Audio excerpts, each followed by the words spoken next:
Hi అండి, అందరికీ నమస్కారం. ఇప్పుడున్న అప్డేట్ ప్రకారం న్యూ రేషన్ కార్డ్ అలాగే కొత్త పెన్షన్ కొరకు అధికారికంగా సైట్ అనేది ఓపెన్ కాలేదండి.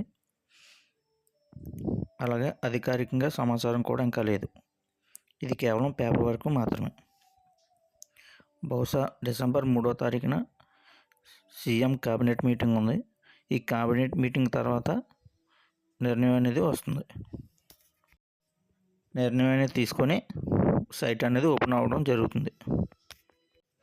అయితే ఇక్కడ ఉన్న చాలామంది పెన్షనర్కి కొన్ని సందేహాలు అయితే ఉన్నాయి. వాటి యొక్క సందేహాల నివృత్తికి మరియు అర్హత కలిగి ఉన్నామా లేదా అనేది ఈ విషయంలో ఈ వీడియోలో నేను మీకు ఇప్పుడు తెలియజేస్తాను. అలాగే ఏమేమి డాక్యుమెంట్స్ కావాలి అన్న విషయాన్ని నేను ఇప్పుడు ఈ వీడియోలో తెలియజేస్తాను. దయచేసి మన యొక్క ఛానల్ని లైక్ చేయండి, షేర్ చేయండి, సబ్స్క్రైబ్ చేయండి.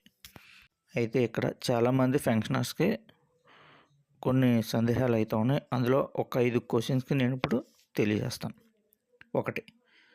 ఒక రేషన్ కార్డుకి 2 పెన్షన్లు తీస్తారా? 2.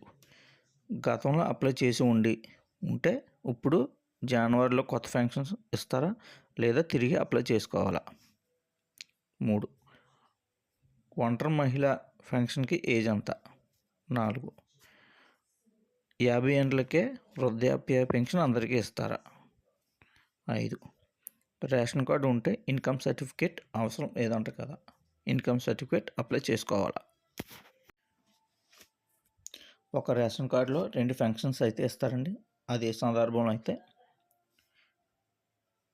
ఆ రేషన్ కార్డులో ఉన్న ఒక వ్యక్తి వికలాంగులు అయి ఉండి ఇంకొక వ్యక్తి ఏజ్ అనేది 60 years దాటాలి లేదా వితంతు అయినా అయి ఉండాలి. ఆ సందర్భంలో మాత్రమే 2 పెన్షన్స్ అనేది ఒక రేషన్ కార్డులో ఇస్తారు. 2. గతంలో అప్లై చేసిన పెన్షన్కి జనవరిలో కొత్త పెన్షన్ ఇస్తారా? కుదరదండి. అప్పుడున్న గవర్నమెంట్ ప్రకారం అప్పుడున్న డాక్యుమెంట్స్ వేరే. సో ఇప్పుడున్న గవర్నమెంట్ ప్రకారం అప్లికేషన్స్ అండ్ డాక్యుమెంట్స్ అన్నీ కూడా చేంజ్ అవుతాయి. సో అందువల్ల మళ్ళీ తిరిగి అప్లై చేసుకోవాలి. 3. ఒంటరి మహిళ పెన్షన్కి ఏజ్ ఎంత?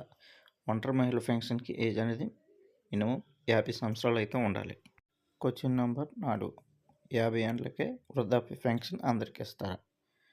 జీవో ప్రకారం అయితే మేనిఫెస్టోలో ఉన్నది ఏంటంటే ఎస్సీ, ఎస్టీ, బీసీ వరకు మాత్రమే 50 సంవత్సరాలు దాటితే వృద్ధాప్య పెన్షన్ అనేది ఇస్తారండి. మిగతా వాళ్ళకి అయితే మాత్రం లేదు. అది జీవో రావాలి. ఓకే. రేషన్ కార్డు ఉంటే ఇన్కమ్ సర్టిఫికేట్ అవసరం లేదా? అవసరం లేదండి. కొత్తగా జీవో కూడా వచ్చింది. రేషన్ కార్డు ఉంటే ఇన్కమ్ సర్టిఫికేట్ అవసరం లేదు. ఒకవేళ మీకు ఇన్కమ్ సర్టిఫికేట్ అవసరం అయితే సపరేట్గా తీసుకోవచ్చు కానండి. దీనికోసం అయితే మాత్రం ఇన్కమ్ సర్టిఫికేట్ అయితే అవసరం లేదని చెప్పి జీవో అయితే వచ్చింది.